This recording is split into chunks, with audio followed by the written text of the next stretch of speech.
Alright, thank you. It's also called Torah's Kohanim, because in fact, this Chumash Vayikrah speaks almost exclusively about mitzvahs that pertain to the Kohanim.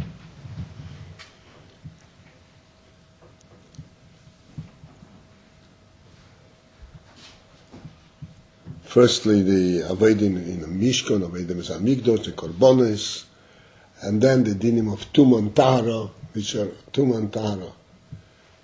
Tumah, impurity and purity, this is all has to do with the Mizamigdash basically. And this is all in this Chumash. Has to do with the Kohen.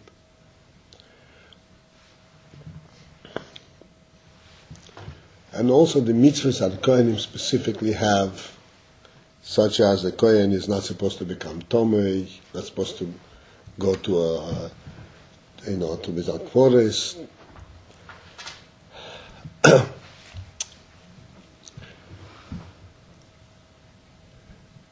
In other words, this Chumash speaks about a very special aspect of the relationship between Eden and Hashem.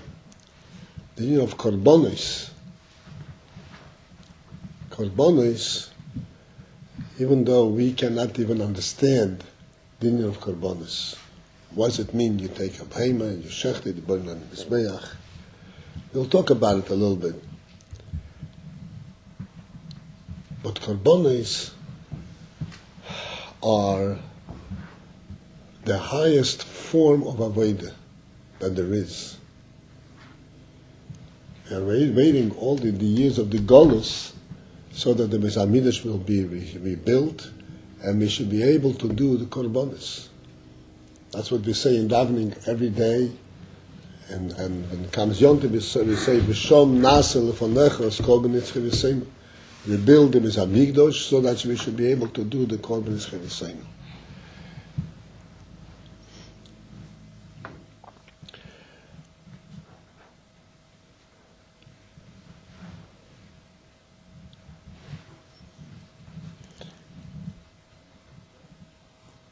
And the korban,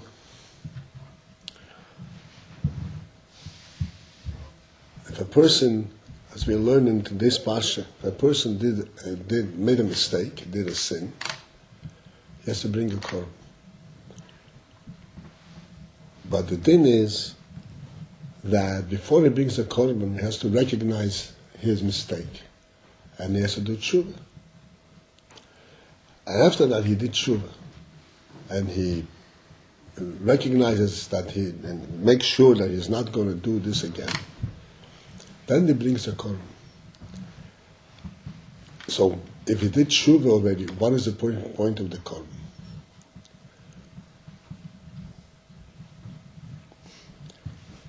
The point of the korban is to wipe away the sin in such a way like it never happened. There's a difference between two friends. And and they have 100% trust to each other. And then one of them did something that he shouldn't have done. That creates a schism between them. That creates a break between them. And then he comes and he says, forgive me, I made a mistake. So you forgive him. But even though you forgive him, which is normal or natural for you to forgive, but his friendship is already tainted. It's not pure. You're afraid. If he is capable of doing it once, he can do it another time. It's not a pure friendship. It's not smooth. It's a suspect friendship. So what does he do to wipe away this suspicion and to rebuild it to its pure state? He goes and gives a gift. He gives a gift, and the idea of a gift is that every time that a person sees this gift, it reminds him of his friend.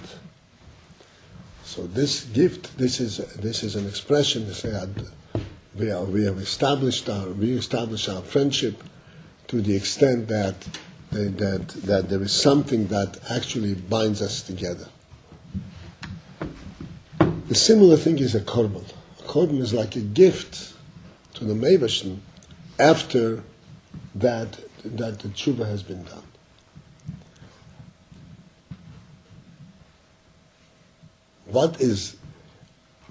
So this principle that our relationship to Hashem is such that even if we did tshuva and Hashem forgave us for the sin, we still want to bring a gift, a korban. That itself tells us what kind of relationship we have with the Meibashn. Our relationship with Hashem, and the korbanos illustrate this, is not merely Hashem is good and we are good. We are doing what Hashem wants us to do, so we are good children. There is a perfection, a completion, a complete relationship. So that if there was a blemish, we don't only want that we should be forgiven, but we want to bring this wholesome, complete relationship back in place. If our relationship were just like a boss and his employee, so the boss took him back and says, okay, you can work here, okay, doesn't have to go any further. The fact that we have to go to korbanos shows that we have a relationship with the Meibashn, a much closer relationship, a personal relationship, so that it's not just forgiving for the sin, but we want to establish this special relationship. The Kohanim are those people who are capable, they are holy, they're dedicated to the Mishkan, to the Mikdash. They are the ones who are capable of presenting this gift. In order to present a gift, if you have some break with your friend, and you want to send him a gift, who are you going to ask to bring him the gift? Someone who is very close to him. Someone who is a very close friend in his, so that he will accept the gift. And this is why, and this is the place of the Kohanim. They are capable of bringing these korbanos and bringing these gifts to the Meibashn. So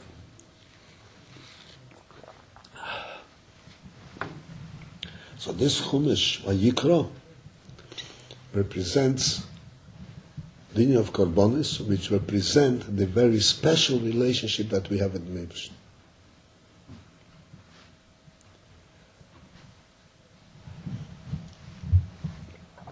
And the Chumash Vayikrah begins with the word Vayikrah. And what does Vayikrah mean? He called. It means that Hashem called Moshe.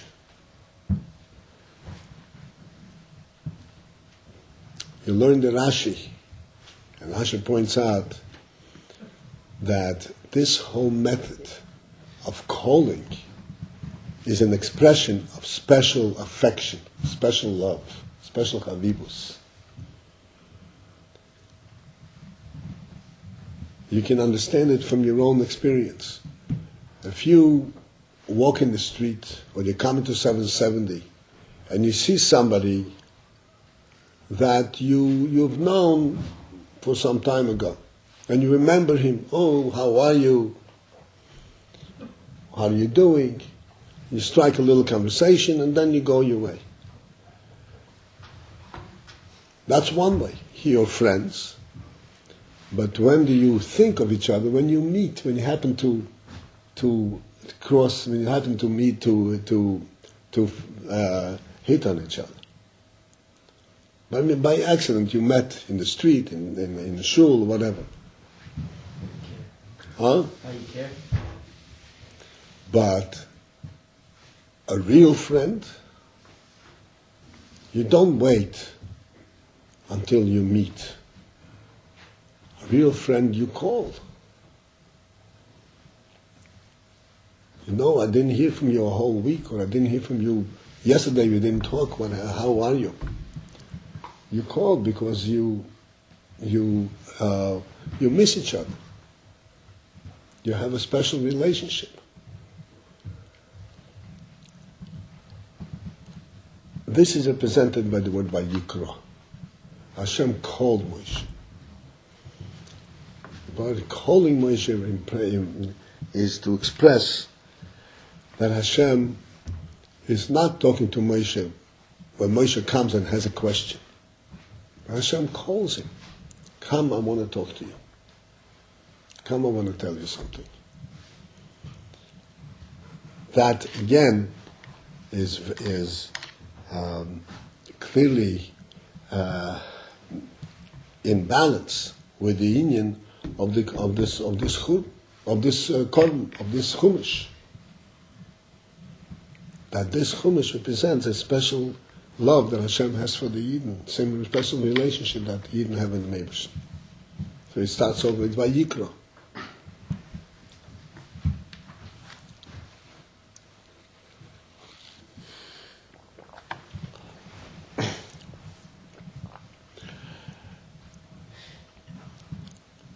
There is a very interesting sikha from Rebbe on this word Vayikrah, on the small aleph. You noticed, I'm sure, that Vayikrah has a small aleph.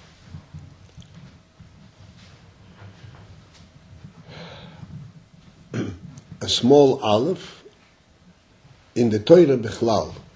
In general, the Torah should be ksav, that includes the Chumash and the Nevi'im and the Ksuvim. 24 books altogether. So in the whole Torah, there is an alphabet, there's a whole alphabet of bigger letters, and a whole alphabet of small letters. And the rest of it is in what's called in Oises Beinanim, in the average letters. Every Sefer Torah has its standard letter, standard size letter. And that standard size letter, all the letters in Sefer Torah have to be according to that standard size. Then there are certain letters that have to be written outside of the line, bigger than the line.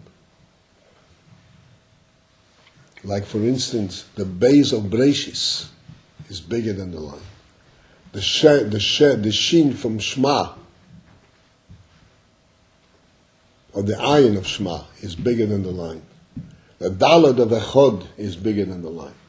There are larger letters. There's a whole alphabet, the whole aleph base gimel, the entire aleph base of large letters, and this entire aleph base of smaller letters. Larger letters means that we're talking about something that is bigger than the standard inyan of the Torah, higher than the standard inyan of the Torah. Smaller letters means that it's less than the... Less important? Huh? Less important? It's not a question most important. It implies a lesser madrega than the standard.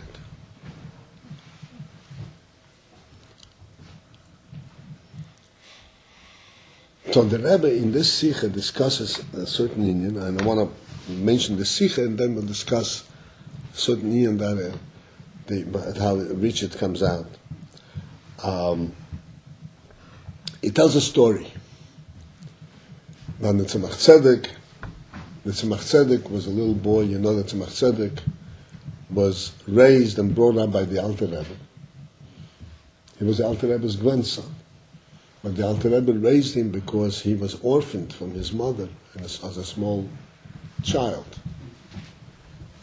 And he was in the Alter Rebbe's room.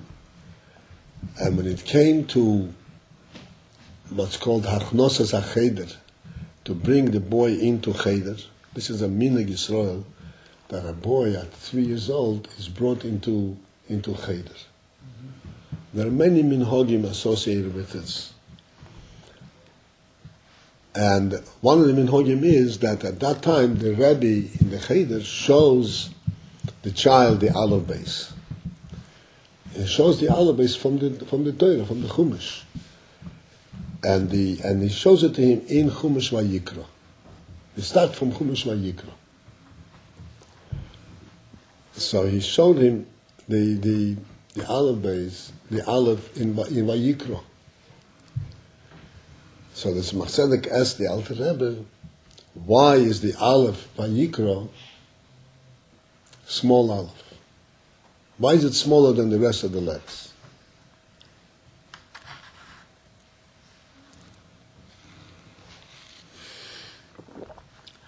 And the Alter Rebbe went into deep thought for quite some time.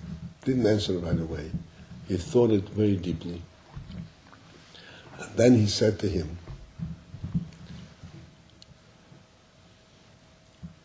that Adam HaRishon, who was a very great man, he was the greatest of all men, he was made by Hashem. His soul and his body were made by Hashem. And Adam HaRishon recognized his greatness. He was so great that the Aleph of Adam is a big Aleph. In Tanakh, in Divrei Hayomim, when he mentions the Adam, the first word over there is Adam.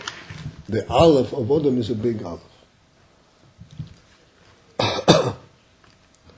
So Adam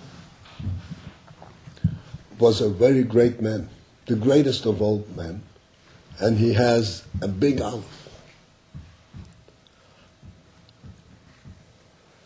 But he also knew and recognized his greatness. And because of this, because that he recognized his greatness, even though he in fact was great, this brought about that he failed, that he made a sin. The Mauritian made the first sin that caused all kinds of sins to follow. Moshe Rabbeinu was also a great man. And he also knew his greatness. But he was, despite the fact that he knew his greatness, he also recognized he had a certain aspect of humility, anova. Why did he have anova if he is the greatest of all men? He had anova because he compared himself to other people from a different angle.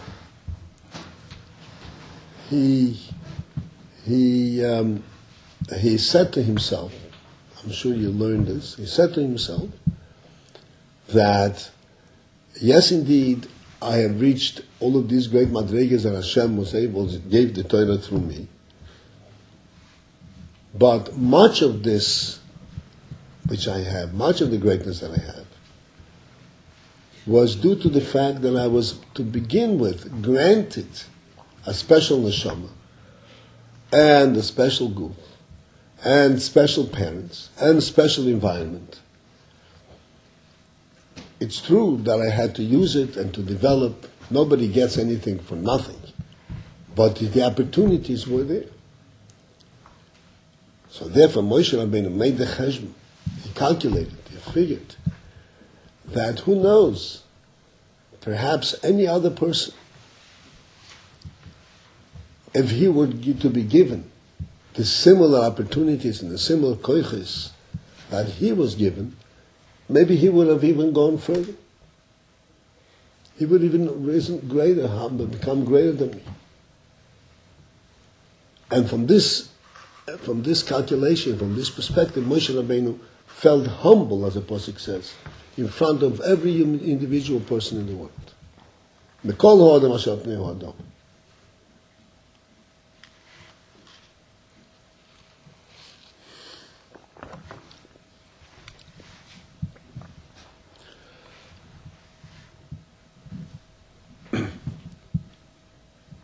So the Rebbe asks in this Sikha, the Alter Rebbe wants to explain the Tzemach Tzedek. Okay, pardon me. So, because of this humility, that's why Moshe Rabbeinu has an aleph that's a small aleph. And even though Hashem is calling him into Oyel Moed, and he is this great Novi, the Novi that's greater than all other Nevi'im and so forth, the aleph is a small aleph. Because you recognize he has a certain sense of humility. This aleph represents this humility of Moshe. So the Rebbe asks in the Sikha,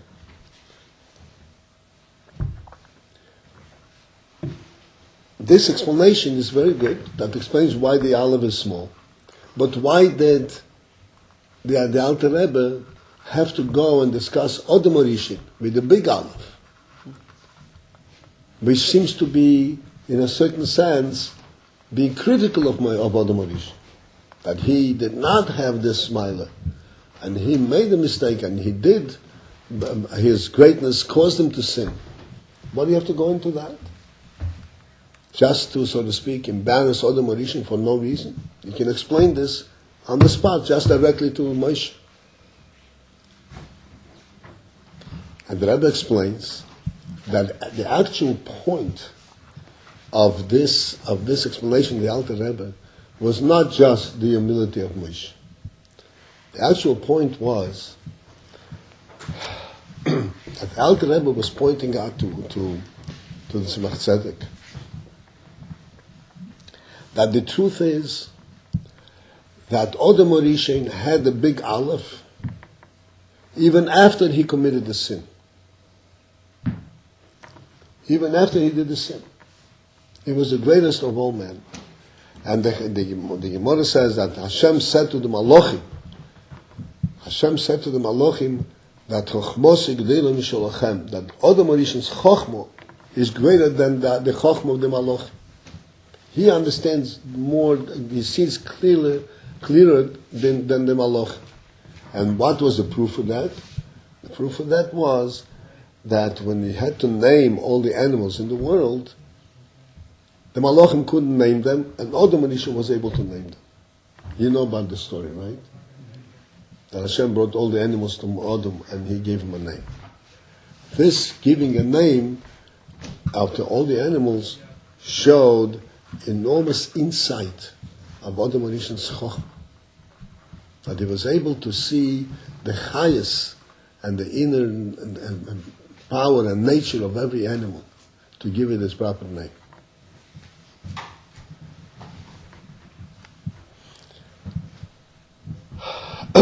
And this chokhmah and this greatness, Odom Orishim did not lose even after the sin. Even though the sin was committed. But nevertheless, the Aleph, the big Aleph, where is the big Aleph written? In Divrei Hayomim. That's at the end of all Tanakh. The last of all the Tanakh. Because he didn't lose it. He still had the big Aleph.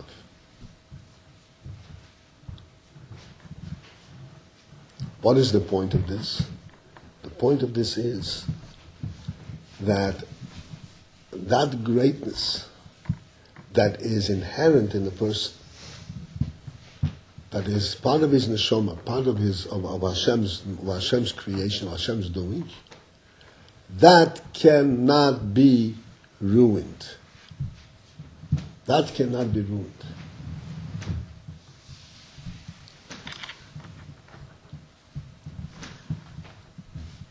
In other words, even after that Odom Orishim sinned, he remained with that, inherently, inside, he remained with that same power that he was before. He did to sin, he has to do tshuva. But he also has that power that he originally had. And this that he had, he actually inherited and gave it. All Yiddish and Neshomas, all Yidden, for all generations, have an aspect of Odom Orishim. And where do we see that? We see that in the fact, just like Odom Orishim was able to give names, he had the chokhmah to give names. We know a klal that when parents name their child, this is like a ruach kodesh. Parents naming their child is a special gift that Hashem gave to parents, that they are capable, that they, when they give him a name, they will recognize the correct name for this child. It's a gift. It's Ruach HaKodesh. That they get from Odom Rishon. Odom Rishon was able to name all the creatures that Rebbe Hashem made, and we inherited from Moshe Rabbeinu the ability to give names to our children. How was it through Moshe Rabbeinu we get this? Now from Odom Rishon, what? How was it through Moshe Rabbeinu we get this ability to name our children? Odom Rishon,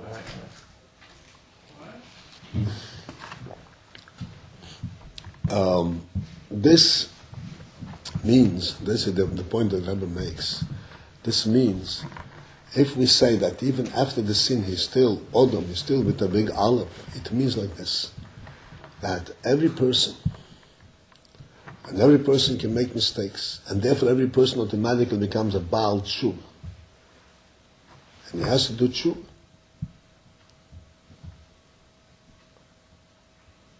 But while he is also a Baal Tshuva, he is also a tzaddik. Every person has both madrigas. There's a madriga of tshuva, of Baal Tshuva, because he has to correct any mistakes or anything that happened to him. But the Pasuk says, "Ve'amech kulom tzaddikim," that the nation, the Jewish nation, are kulom tzaddikim. They're all tzaddikim. What does it mean? They're all tzaddikim. They never make mistakes. It doesn't mean that. What it means is that inherently, tzaddik neshamas, they're all tzaddikim. And what does this mean, practically speaking? Practically speaking, this isn't the important thing. Practically speaking, this means that any moment that a Yid decides, all of a sudden he has an awakening, and he decides he wants to do mitzvahs, but till now you were doing this and this and this and that, he can turn around on the dime and say, okay, I want to do this mitzvah. Because at the same time, he's also a tzaddik, who's never done any sins at all, who can do a sin. I don't get that second part you said. At the same time, he's still. At the same time as he's a Baal Tshuva, he's also a tzaddik. Which means that his neshama, he's also a tzaddik, because the neshama does not get involved in the Aveira, in the sin. The neshama remains pure. And he cannot be affected by the sin. So that when any moment, any time that a Yid turns around and wants to do a mitzvah, he can. We don't tell him, oh, first you have to wash your hands, wash off all the dirt that accumulated on you, and then you can do mitzvahs now. Because every Yid is, while he also has dirt on his hands, he also is pure. He's also completely clean. This, by the way, is the principle that explains why we can go to a person in the middle of Manhattan who has never heard of tefillin, and we say to him, put on tefillin, and he puts on tefillin, and he has a mitzvah from tefillin. But whenever I come to tefillin, I'm a Chal Shabbos, I'm a Eichel Treifus, I do all kinds of things. Even, he says, I don't even believe in it. You tell him, put on tefillin, because really deep down you do believe in it. Because every Yid has this pure neshama, and from that perspective he is a tzaddik. Not a Baal Tshuva who did tshuva, but a tzaddik. This is what we see from Odom Rishon. And this is what the Alter Rebbe wanted to explain to Tzemach Tzedek. That even after he sinned, he still has the big Aleph. That hasn't changed. Even though he sinned and he has to do tshuva. So how come the neshama is judged? What? The neshama gets judged, right? Yeah, because he's also about tshuva. You have to clean away the external things that accumulate.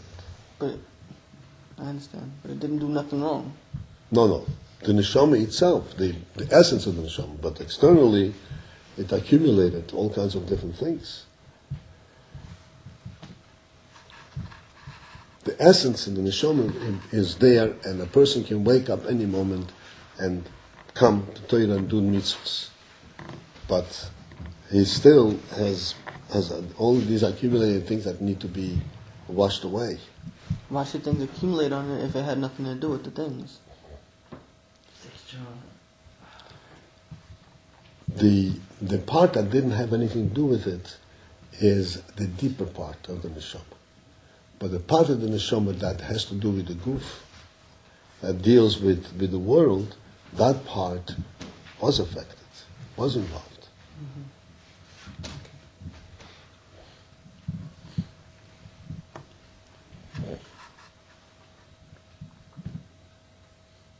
This we could see from our own experience. We discussed it another time, that when the person says Shema Yisrael and he closes his eyes, and with closed eyes he clearly sees the truth, and he knows only Hashem Echad, there is only Hashem. The minute he opens his eyes, what happens? Everything vanishes. He sees the world back. So our tshuva is to connect the open eyes to the closed eyes.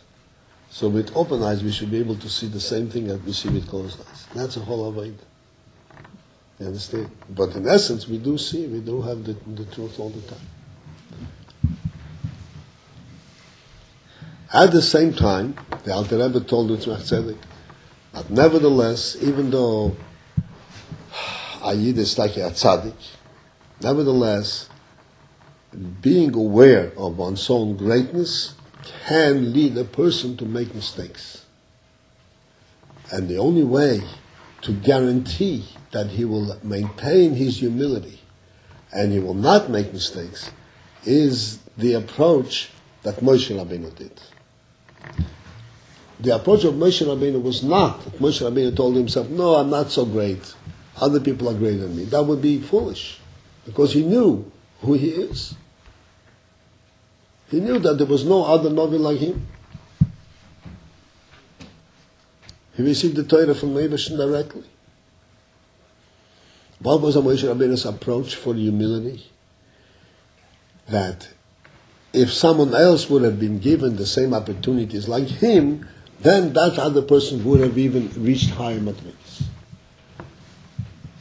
So he is actually comparing himself to others, not directly, because others are currently not in his madriga. But he's saying if they had been given the opportunity. In other words, what this is telling us is that the real greatness that is attributed to a person, to the person himself, is not that which is a godly gift to him, his neshama and his opportunity and his seichel. This is Meibushan's gift. That does not go and that does not give him any credit. What is a person's credit? What is a person's credit? The avodah that he does, his own labor, his own work. That is really his thing. That is his accomplishment. And from that perspective, Moshe Rabbeinu really was a big oived. But he was said to himself, if someone else would have had my opportunities, he would have done even bigger of it, even better. So now, from all this sikha and from the other things that we spoke about, the korbanos, we ought to reflect on what this means to us.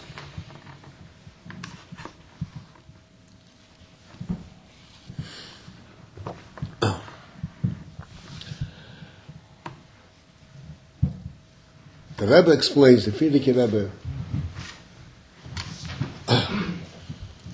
I'm sure you learned Bossi Lagani, the first Maimer Bossi Lagani, that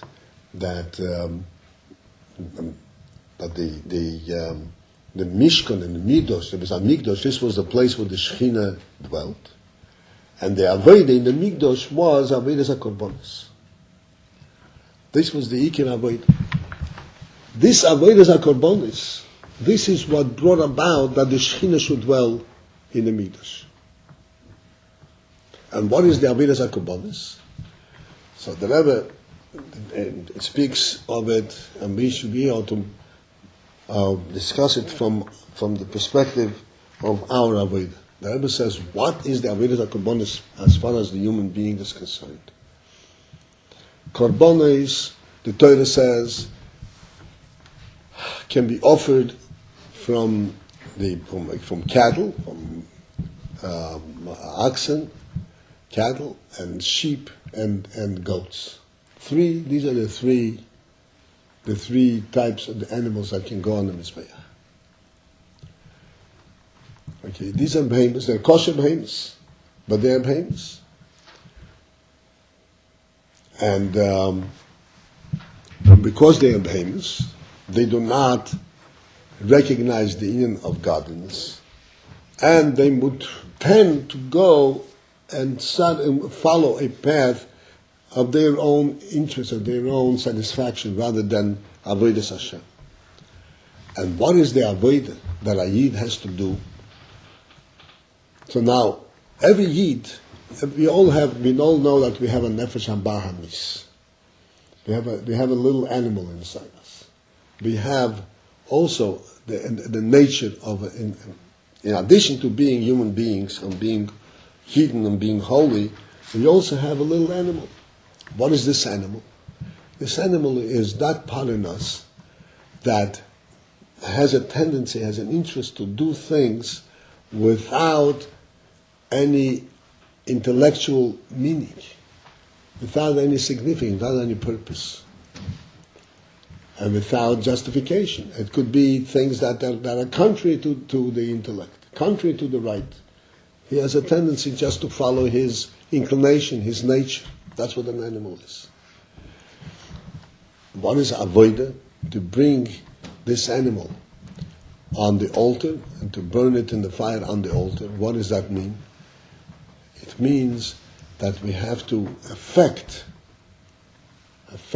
we have to impress the animal and elevate the animal by the effect of the intellect, of the seichel, of the light of the seichel, the light of the neshama. So that the animal is a very important part of the human being. But the animal will not draw the human being to its level and act like an animal, but it will be subservient to serve the neshama, to serve the intellect. So that a person would act, would force the animal to act according to the way a human being is supposed to act. This is the Avodas HaKorbanos.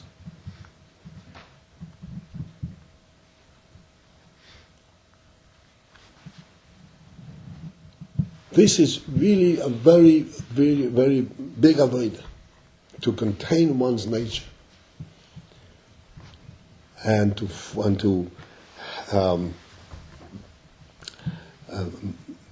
make sure that one is guided by the light of the intellect, by the light of the neshama, of doing that which is right and not doing that which is wrong, even though he has the animalistic inclination.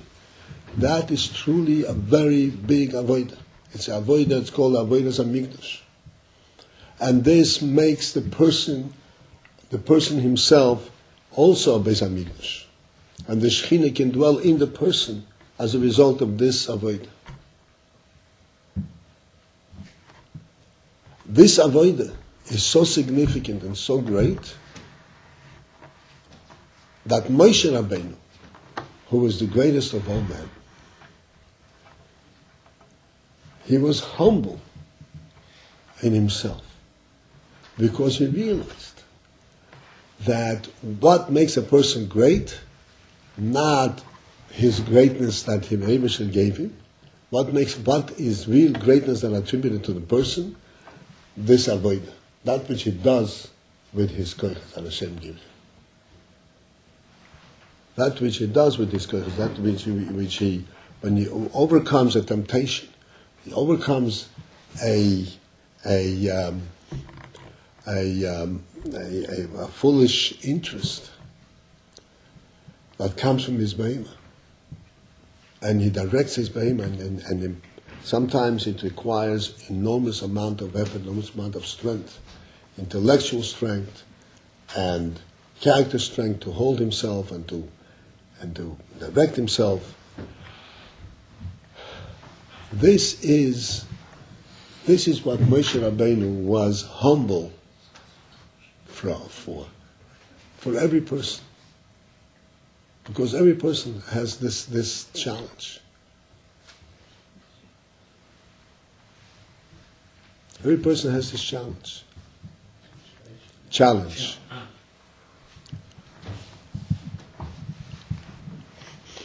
This is, as you learned in Tanya, what the Alter Rebbe explains, and particularly like in recent Prokim, that a person must not judge himself on the basis of where am I up to, how great am I. A person has to judge himself on the basis, where was I yesterday and where am I today. Which pair of Hizmani is this?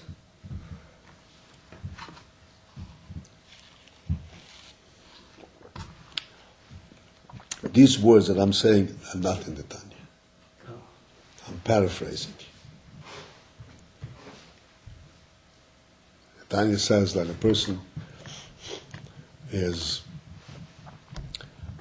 a Beinoni will always be challenged, and he always will have to fight Yetzer Hara, and this is his accomplishment, even if he never overcomes. If he never overcomes it completely.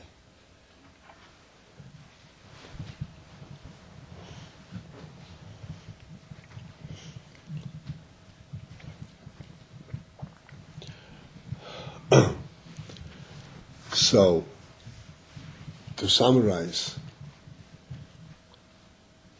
we have a small aleph in Vayikrah, which represents the humility that Moshe Rabbeinu had in front of other people. And what was the humility about? The humility was about in the avodas hakorbonis that every Yid has.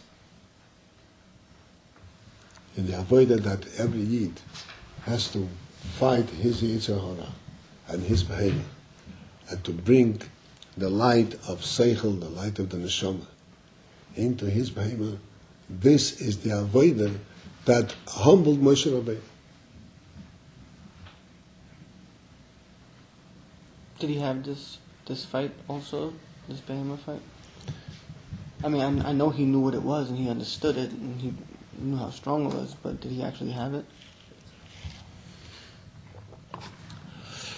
It says that Moshe Rabbeinu's humility particularly stemmed from his recognition of the last generation, of our generation, which is the last and the, so to speak, the lowest and the furthest generation possible, a generation where there is no recognition of godliness, almost at all. Certainly, intellectually, we are not anywhere near even the generation before us, certainly not the generations way back. And yet, a Yid is able to maintain his standing, and he does mitzvahs and stays away from avedas, and that, under these circumstances where there is no real light, real godly light, and yet we're able to keep to it. This is what humbled Moshe Rabbeinu. Because this is the ultimate of Aveda. This is the ultimate of Aveda.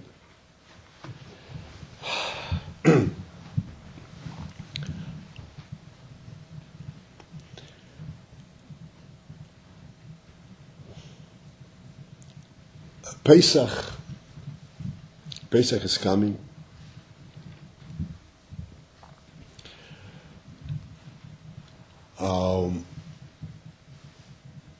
Pesach represents the very birth of the Jewish nation.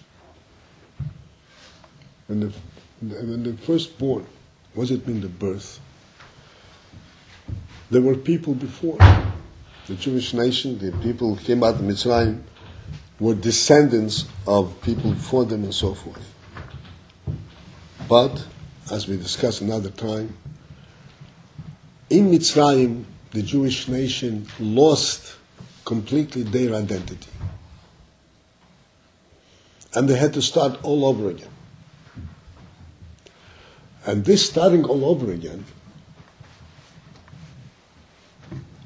required that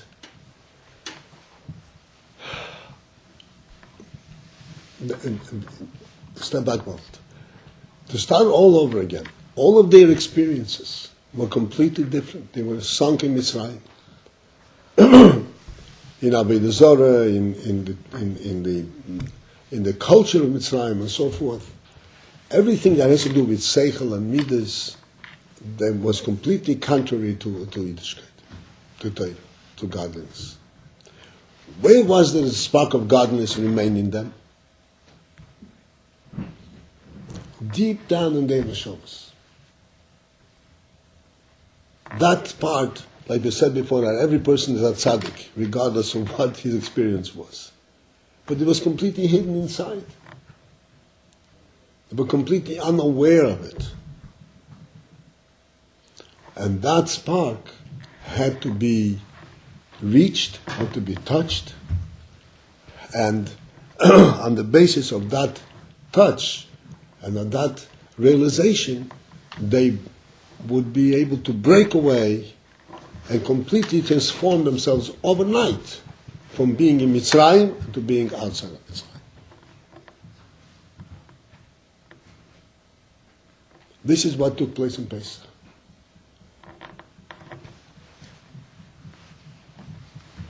Hashem did that for them, right? Hashem did for them. What happened? How did Hashem do it? Hashem did that for them. True. But what did Hashem do? They had this spark in them, but it was completely dormant and hidden. And when Hashem came and they saw Hashem Himself, then they were able to, they woke up from this. They were able to be roused, completely ignoring their experience, completely ignoring what they had been accustomed to, going back to their very essence. And this is how it happened. In other words, Pesach truly represents this nakuda, that on the one hand, a Yid is always has that spark. And even if they said they were sunk and test shari tumor, but there was that spark still remained, and he could be drawn out. And when it is drawn out, he recognizes immediately where he wants to be and what he wants to be.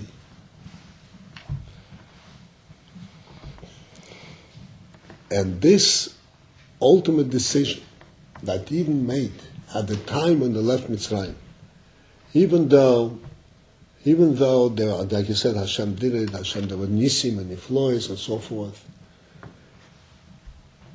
the Pasuk says in Tanakh that this special deed that Eden did at the time when they left Mitzrayim and they broke away from Mitzrayim, this is a schus that Hashem will always remember for them. Will always remember for them. Because they left Mitzrayim and they went into the desert. What is this how is this related to what we explained now? There is that which Hashem did. There is that which Hashem gave us in the neshama. But that which a decision that a Yid makes on his own, breaking away from what he's accustomed to, and going into a new path in life, that is his great merit. Merit, schus. This is his accomplishment. That which Hashem gives, that's Hashem gives. But that which we fight on our own, and we break away from our habits, even if we break away slowly, one at a time, but this breakthrough, this is our merit.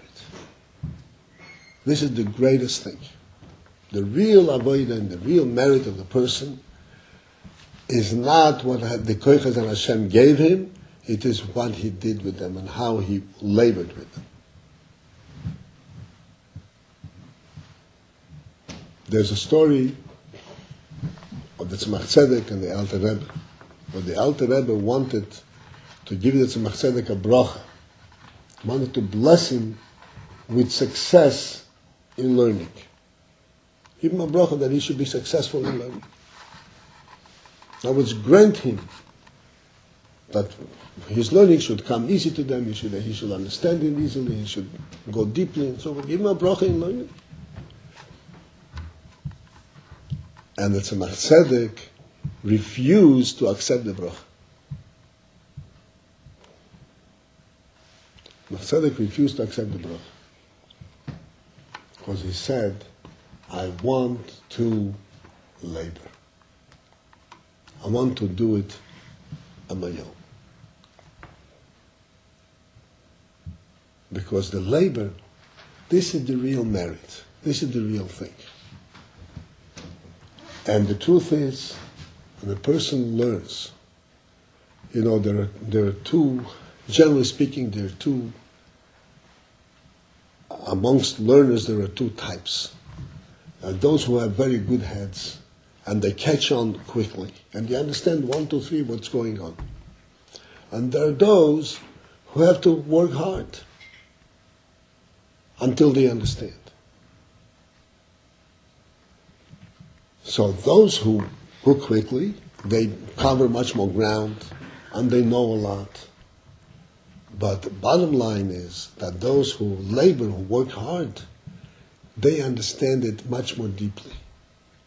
Because they went through the entire process of questions and answers, and I don't understand, that's what it means, that's what it means. And they have a much clearer and deeper understanding of it. There's a story, also the Tzemach Tzedek, interesting, we have Tzemach Tzedek story today. The Tzemach Tzedek, somebody came into the Tzemach Tzedek, a Chosid came into the Tzemach Tzedek, and he complained and he said, Rebbe, what should I do? I don't want to learn.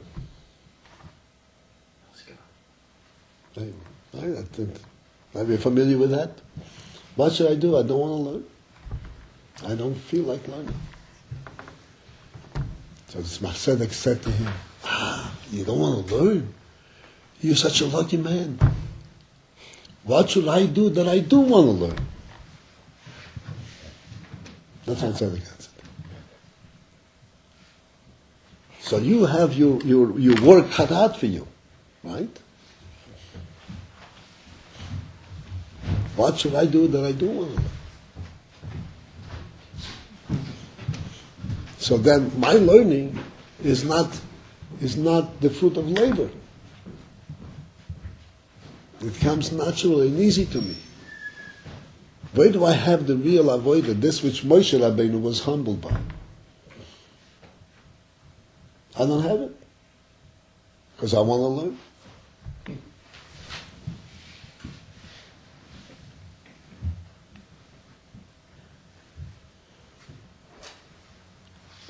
So there are 2 points which I wanted to to emphasize today. One is this marvelous thing that the Rebbe says in this Sikha. I never saw this direct expression, but the Rebbe says that every Yid is actually a tzaddik. Factually a tzaddik. Not he could be a tzaddik, but he is factually a tzaddik. He can approach doing Torah mitzvahs as if nothing happened, regardless of what happened. If nothing happened, like a fresh slate. Because he has the pure neshama, and he can approach doing Torah mitzvahs with complete purity. Even though the next moment he may fall back to where he was before. But he can have this moment of purity. I remember there was a chazan, there was a big world-class chazan. Kwartin, I don't know if you heard of him. Kwartin was a world-class chazan in the beginning of last century, in the middle of last century. And this man, in those days, Bichlal Chazonim were not showing Torah mitzvahs all the time. There were many, some were, but generally speaking, Chazan, he was like an elite. He can do anything he wants. And this Kwartin was not a Shem Torah mitzvahs. But he was a very, very supreme Chazan. And especially his davening was very, very warm, very emotional, very evoking. There's one piece of Chazonis that's called a classic piece of Chazonis that's his. It's considered the best piece of Chazonis, or one of the best pieces of Chazonis. V'tir Rabbi Shmuel Matzmi in Yom Kippur davening. So they asked him one time, how do you do this? You yourself don't believe in this whole thing. You're in other Shem Torah mitzvahs. And you're standing there and you're davening like this, with such warmth. And you can't fake this. You have to do it right. How do you do it? So he said, you should know that at a time when I do it, I mean it.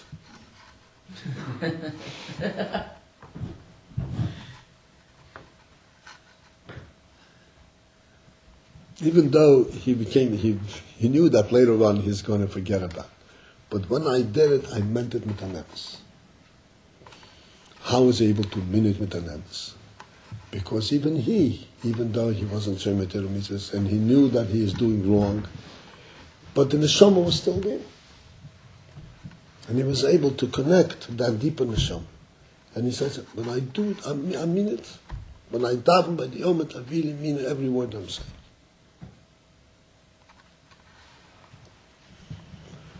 So this is one thing that I want that we should understand, that every Yid can come to do Torah mitzvahs straight, smoothly, and with his whole heart and his whole neshama.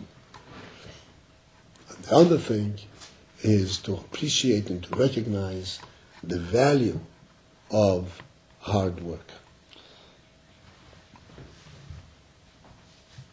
This is the real accomplishment. This is the real merit for every individual person.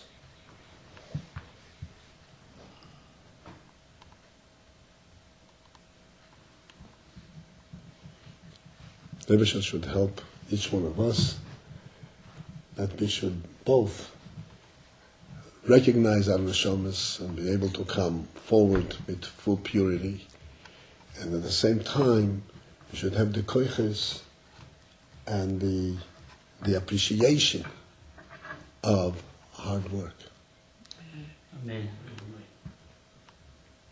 That makes hard work makes a real mensch. You know what the word mensch means? Everybody knows the word mensch. That's a classic, right? Hard work makes a mensch. What does the word mean? Mensch makes a man, makes a human being, makes him a responsible person. Whatever he has, he knows it didn't come to him easy. He knows what it means to labor hard. And he has to appreciate everything that there is. I should have a kosher and fail on Pesach. I don't know if next week we'll meet or not, but the meantime, I'm giving you a bracha to Hashem. Kosher and prayer from Pesach. Amen. You